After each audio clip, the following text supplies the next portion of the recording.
Et si je vous disais qu'à la tribune des Nations Unies, un homme a dit tout haut ce que beaucoup murmuraient, humiliant la junte de Bamako, dénonçant son représentant comme un soldat vulgaire et lançant un ultimatum qui pourrait redessiner la carte diplomatique du Sahel, et que, derrière ces mots, se cache une vérité qui va finir par toucher votre quotidien.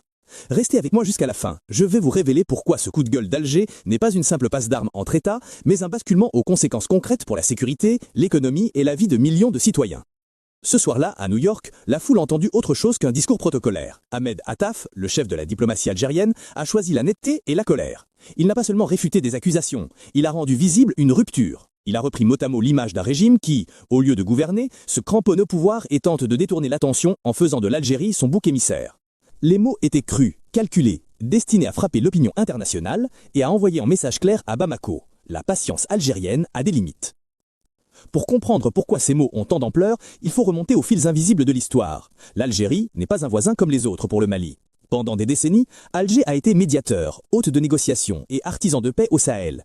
C'est en Algérie que, en 2015, on a essayé de sceller un accord fragile entre Bamako et les mouvements du Nord. C'est encore Alger qui a longtemps servi de frontière politique et humaine entre le Maghreb et le Sahel.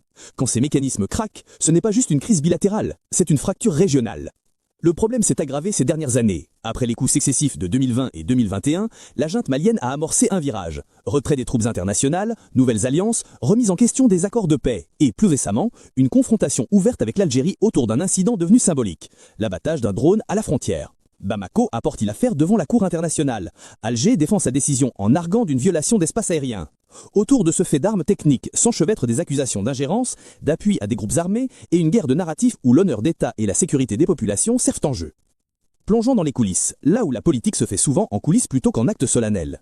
Imaginez une junte qui, confrontée à l'usure du pouvoir, à l'échec de la sécurisation du territoire et à une légitimité fragile, choisit la méthode vieille comme le monde, la diversion. En attaquant l'image d'un voisin plus stable, elle espère rassembler derrière elle une opinion publique nerveuse. Dans le même temps, des acteurs extérieurs, fournisseurs d'armes, mercenaires, sponsors politiques, observent et misent sur l'instabilité. Cette combinaison crée un cocktail explosif. La faiblesse intérieure pousse à l'agressivité extérieure, et l'agressivité extérieure alimente l'isolement et la dépendance. Mais pourquoi l'Algérie répond-elle aussi vivement ? Parce que ce n'est pas seulement une question d'honneur diplomatique, c'est une question de sécurité nationale. Les frontières désertiques ne sont pas des lignes immuables. Elles sont des couloirs pour les trafics, les groupes armés et parfois pour des incidents aériens aux conséquences militaires. Quand un drone est abattu ou qu'un État accuse son voisin d'entraver ses opérations contre des groupes armés, les gestes se multiplient. Rappel d'ambassadeurs, restrictions de vol, suspension de certains accords. Ces mesures peuvent paraître techniques, mais elles frappent très vite la vie quotidienne. Plus loin, j'expliquerai comment. Revenons aux hommes.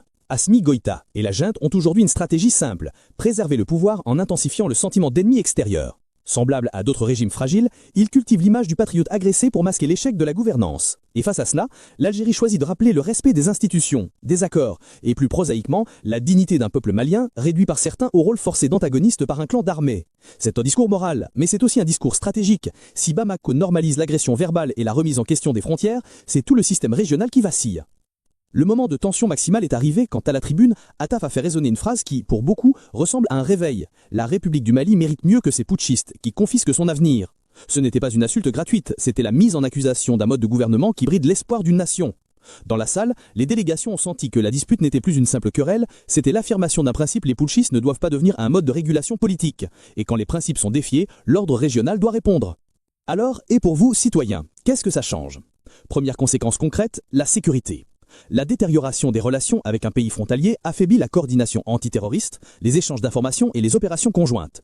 Moins de coopération signifie des zones tampons moins surveillées, plus d'opportunités pour des groupes armés et donc un risque accru d'incidents le long des provinces du sud algérien. Tamanrasset, Ilizi, Adirar, où commerçants, chauffeurs et familles vivent d'un va-et-vient transfrontalier. Ces disruptions pèsent sur la sensation de sécurité au quotidien.